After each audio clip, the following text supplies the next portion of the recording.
आजच्या चर्चेत आपलं स्वागत आहे. आज आपल्यासमोर एक शासकीय दस्तऐवज आहे, जो पहिल्यांदा पाहिल्यावर खरं सांगायचं तर खूपच कोरडा आणि तांत्रिक वाटू शकतो.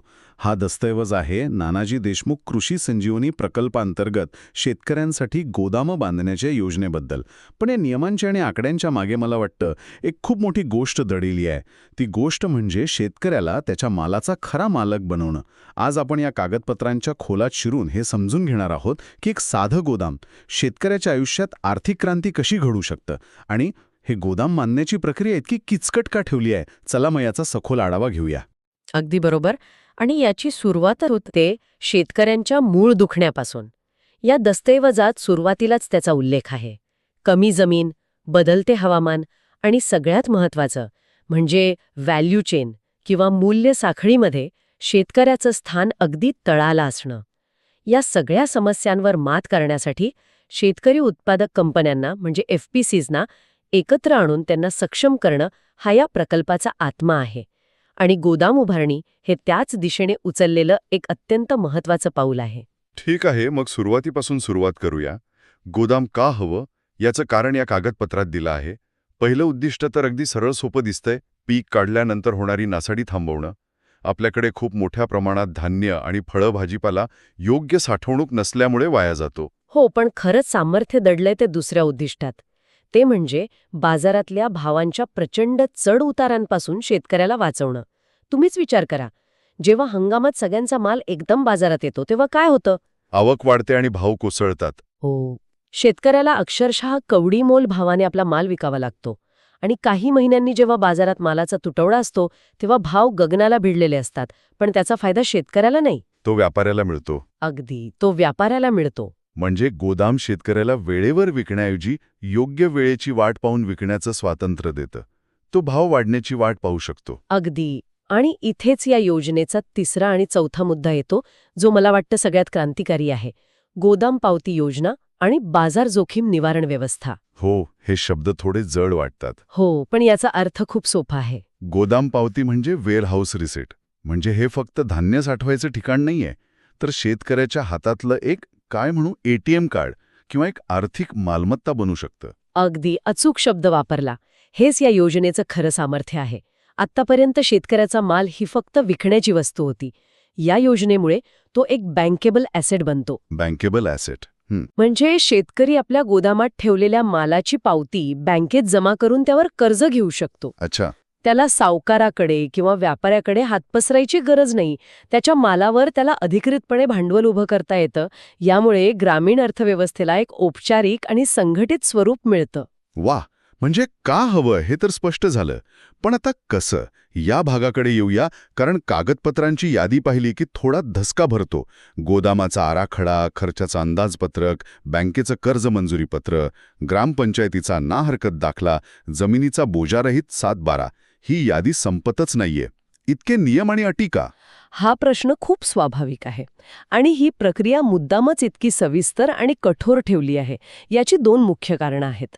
पहिलं म्हणजे यात सरकारी अनुदानाव्यतिरिक्त जागतिक बँकेचा निधी देखील आहे. अच्छा, वर्ल्ड बँक. हो, आणि जेव्हा आंतरराष्ट्रीय संस्था पैसा गुंतवतात तेव्हा प्रत्येक रुपयाचा हिशोब आणि पारदर्शकता खूप महत्वाची असते. आणि दुसरं कारण? दुसरं कारण म्हणजे हे गोदाम म्हणजे काही तात्पुरतं शेड उभं करायचं नाहीये. ही एक दीर्घकाळ टिकणारी उच्च दर्जाची मालमत्ता तयार करायची आहे. विचार करा, यात शेतकऱ्यांचा लाखो रुपयांचा माल ठेवला जाणार आहे. जर बांधकाम निकृष्ट दर्जाचा झाला तर खूप मोठं नुकसान होऊ शकतं. हो ना. म्हणूनच प्रत्येक टप्प्यावर तांत्रिक मंजुरी बंधनकारक केली आहे. जसे की महाराष्ट्र राज्य बखार महामंडळ म्हणजे MSWC किंवा PWD. हो, किंवा सार्वजनिक बांधकाम विभाग यांच्याकडून आराखड्याची तपासणी करून घेणं. म्हणजे ही सगळी किचकट प्रक्रिया म्हणजे एक प्रकारची क्वालिटी कंट्रोल यंत्रणा आहे. हो. तुम्ही MSWCचा उल्लेख केलाच आहे. तर या दस्तऐवजात WDRA मानकांचा पण उल्लेख आहे. हे WDRA मानक म्हणजे नेमकं काय? WDRA म्हणजे वेअरहाऊसिंग डेव्हलपमेंट अँड रेग्युलेटरी अथॉरिटी. हो, म्हणजे ही भारत सरकारची सर्वोच्च संस्था आहे जी देशभरातील गोदामांसाठी नियम आणि मानकं ठरवते आणि त्यांना प्रमाणित करते. ओके. ज्या गोदामाला WDRAचं प्रमाणीकरण मिळतं त्या गोदामात ठेवलेल्या मालाची पावती देशभरातल्या बँकांमध्ये कर्जासाठी ग्राह्य धरली जाते. अच्छा. त्यामुळे ही मानकं पाळणं म्हणजे आपल्या गाव पातळीवरच्या गोदामाला एक राष्ट्रीय ओळख आणि विश्वासार्हता देण्यासारखं आहे. आता मला या प्रक्रियेमागचं गांभीर्य कळतंय. चला तर मग यातील सगळ्यात रंजक भागाकडे वळूया. या दस्तऐवजात गोदाम बांधकामाचे इतके सूक्ष्म तपशील दिले आहेत की थक्क व्हायला होतं. उदाहरणार्थ, जागेच्या निवडीबद्दलचे नियम. हो, आणि हे नियम खूप विचारपूर्वक बनवले आहेत. जसं की जागा नदी-नाल्यांपासून किंवा पूर येणाऱ्या भागांपासून दूर असावी. जमिनीला अगदी हलकासा उतार असावा, जेणेकरून पावसाचं पाणी साचणार नाही. पण सगळ्यात मजेशीर नियम हे आहेत की गोदामाच्या जागेजवळ लाकडाची वखार, कचरा डेपो, कत्तलखाना किंवा स्मशानभूमी असू नये. स्मशानभूमी नसावी. यामागे काय तर्क असू शकतो? हे नियम पाहून तर एखाद्या सामान्य शेतकऱ्याला वाटेल की ही योजना आपल्यासाठी नाहीच. हे खूपच गुंतागुंतीचं आहे. सुरुवातीला वाटू शकतं. पण प्रत्येक नियमामागे शास्त्रीय कारण आहे. उदाहरणार्थ, लाकडी वखारीजवळ आग लागण्याचा धोका असतो. कचरा डेपो किंवा कत्तलखान्यामुळे उंदीर, घुशी आणि इतर कीटकांचा उपद्रव वाढतो.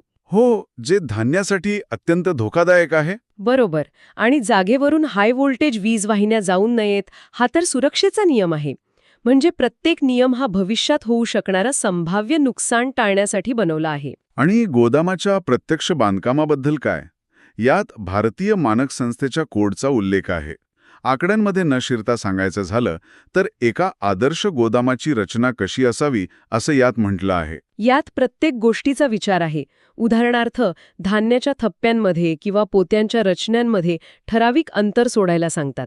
2 थप्प्यांमध्ये किमान 75 सेंटीमीटर आणि भिंतीपासून 90 सेंटीमीटर अंतर हवं. हे अंतर फक्त चालण्यासाठी नाही, तर तिथे कीड नियंत्रणासाठी फवारणी करता यावी, मालाची नियमित पाहणी करता यावी आणि सगळ्यात महत्त्वाचं म्हणजे हवा खेळती राहावी यासाठी आवश्यक आहे. नाहीतर एकाच जागी आर्द्रता वाढून बुरशी लागू शकते. म्हणजे प्रत्येक सेंटीमीटर मागे एक विचार आहे. उंचीबद्दलही काही नियम आहेत का? हो.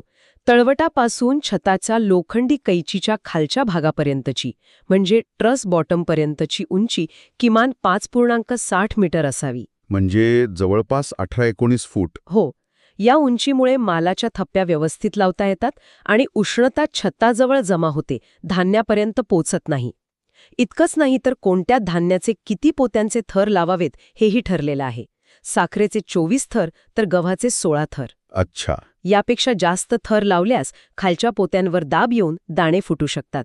बांधकामात वापरल्या जाणाऱ्या साहित्याबद्दलही काही खास सूचना आहेत का? जसं की पाया कसा भरावा किंवा भिंती कशा असाव्यात? हो, अगदी स्पष्ट सूचना आहेत. पाया भरताना किंवा जोत्यामध्ये काळी माती वापरण्यास सक्त मनाई आहे. असं का? कारण ती पाणी धरून ठेवते आणि ओल निर्माण करते. त्याऐवजी पक्का मुरूम वापरण्यास सांगितलं आहे. भिंतींची जाडी, दरवाज्यांचा आकार, छतासाठी गंज प्रतिरोधक पत्र्यांचा वापर आणि हवा खेळती राहण्यासाठी छतावर टर्बो व्हेंटिलेटर बसवण्यापर्यंतच्या सूचना यात आहेत. हे सगळं मालाची गुणवत्ता वर्षानुवर्षे टिकून राहावी यासाठी आहे. हे सगळं ऐकून तर उत्तम वाटतंय. पण हे नियम फक्त कागदावरच राहणार नाहीत याची काय खात्री? बांधकाम या नियमानुसार होतंय की नाही हे तपासण्याची काही पद्धत आहे का? आहे. आणि माझ्या मते हीच या योजनेची सर्वात मोठी ताकद आहे. यासाठी एक बहुस्तरीय तपासणी प्रक्रिया तयार केली आहे. गोदामाच्या क्षमतेनुसार 3 किंवा 4 टप्प्यांमध्ये महाराष्ट्र राज्य वखार महामंडळाचे अभियंते स्वतः जागेवर येऊन तपासणी करतात. पण 4-4 वेळा तपासणी, यामुळे प्रक्रिया खूप लांबणार नाही का?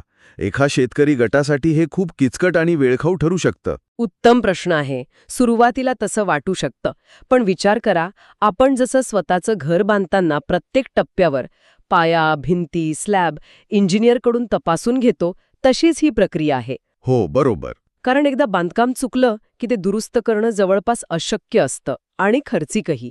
आणि हे अनुदान सरकारी आणि जागतिक बँकेच्या निधीतून येतंय. त्यामुळे प्रत्येक रुपया योग्य ठिकाणी वापरला जातोय याची खात्री करणं आवश्यक आहे, नाही का? हो, खरं आहे. आणि याचा अंतिम फायदा शेतकऱ्यालाच होतो. अगदी. बांधकाम सुरुवातीपासूनच मजबूत आणि नियमांनुसार होतं, त्यामुळे नंतर दुरुस्तीचा खर्च वाचतो. हे 4 टप्पे नेमके कोणते आहेत? पहिला टप्पा आहे पाया तपासणी, ज्यात पाया खोदल्यानंतर अभियंते येऊन आराखड्यानुसार काम झालंय का ते तपासतात. दुसरा टप्पा जोथा तपासणी, म्हणजे जमिनीपासून वर बांधकाम किती उंचीवर आलं हे याची तपासणी. तिसरा टप्पा आहे सुपरस्ट्रक्चरची तपासणी, ज्यात भिंती, कॉलम आणि छताचं काम तपासलं जातं. आणि शेवटचा चौथा टप्पा म्हणजे अंतिम तपासणी, ज्यात रंगकाम, दरवाजे, खिडक्या आणि इतर सर्व कामं पूर्ण झाल्यावर बांधकाम पूर्णत्वाचा दाखला दिला जातो. आणि प्रत्येक टप्प्याची मंजुरी मिळाल्यानंतरच पुढच्या टप्प्याचं अनुदान मिळतं, बरोबर? अगदी बरोबर. ठीक आहे. हे सगळं बांधकाम, हे नियम, ही तपासणी, या सगळ्यासाठी पैसा कुठून येणार? शेतकऱ्याला यात काय मदत मिळणार आहे? अनुदानाचं गणित नेमकं कसं आहे? यात प्रति मेट्रिक टन खर्चासाठी काही मापदंड ठरवून दिले आहेत. उदाहरणार्थ 450 मेट्रिक टन क्षमतेच्या गोदामासाठी अंदाजे 11,521 रुपये प्रति मेट्रिक टन खर्च अपेक्षित धरला आहे. यात बांधकामापासून ते अंतर्गत रस्ते, वीज जोडणी, जीएसटी अशा सगळ्या खर्चांचा समावेश आहे. सरकार या एकूण खर्चावर आधारित अनुदान निश्चित करते. आणि लाभार्थी संस्थेची म्हणजे शेतकरी उत्पादक कंपनीची काय जबाबदारी आहे? त्यांची जबाबदारी खूप मोठी आहे.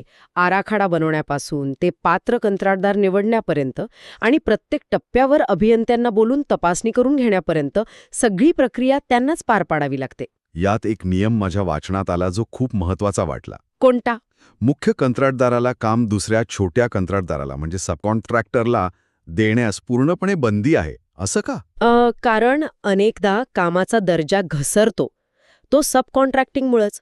मूळ कंत्राटदार काम घेतो आणि कमी पैशात दुसऱ्याला देतो, मग तो तिसऱ्याला देतो. या साखळीत कामाच्या गुणवत्तेशी तडजोड होते. अच्छा. हा नियम थेट मुख्य कंत्राटदाराला जबाबदार धरतो आणि जर असं काही आढळलं तर काम रद्द केलं जाईल आणि कोणताही मोबदला दिला जाणार नाही. म्हणजे हा नियम गुणवत्ता राखण्यासाठी आणि भ्रष्टाचार टाळण्यासाठी खूप प्रभावी ठरू शकतो. बरोबर. आणि याच सोबत कामावर असलेल्या मजुरांची सुरक्षा आणि त्यांच्या विम्याची जबाबदारीही पूर्णपणे मुख्य कंत्राटदाराची असेल असं स्पष्ट नमूद केलं आहे. बांधकाम पूर्ण झाल्यावर मोका तपासणी आणि मूल्यांकन प्रमाणपत्र सादर केल्यानंतरच अनुदानाची अंतिम प्रक्रिया पूर्ण होते. तर या सगळ्या चर्चेचा अर्थ काय? आपण हे पाहिलं की ही योजना फक्त सिमेंट काँक्रीटची गोदामं बांधण्यापुरती नाही आहे. ही शेतकऱ्यांसाठी एक संपूर्ण परिसंस्था, एक इकोसिस्टम तयार करत आहे. ही परिसंस्था मालाची नासाडी कमी करते, बाजारातली जोखीम कमी करते आणि पतपुरवठ्याची म्हणजे कर्जाची सोय करते. अगदी. जागेच्या निवडीपासून ते बांधकामाच्या शेवटच्या स्क्रूपर्यंत दिलेले सूक्ष्म तपशील हे दाखवतात की कृषी पायाभूत सुविधा निर्माण करण्यासाठी एक अत्यंत पद्धतशीर आणि व्यावसायिक दृष्टिकोन वापरला जात आहे. संपूर्ण आराखडा हा गाव पातळीवरील शेतमाल साठवणुकीला एक संघटित आणि व्यावसायिक रूप देण्यासाठी तयार केला आहे, ज्यात तांत्रिक मापदंड, आर्थिक मदत आणि कठोर तपासणी प्रक्रिया यांची अचूक सांगड घातली आहे. जाता जाता ऐकणाऱ्यांसाठी एक विचार सोडून जातो.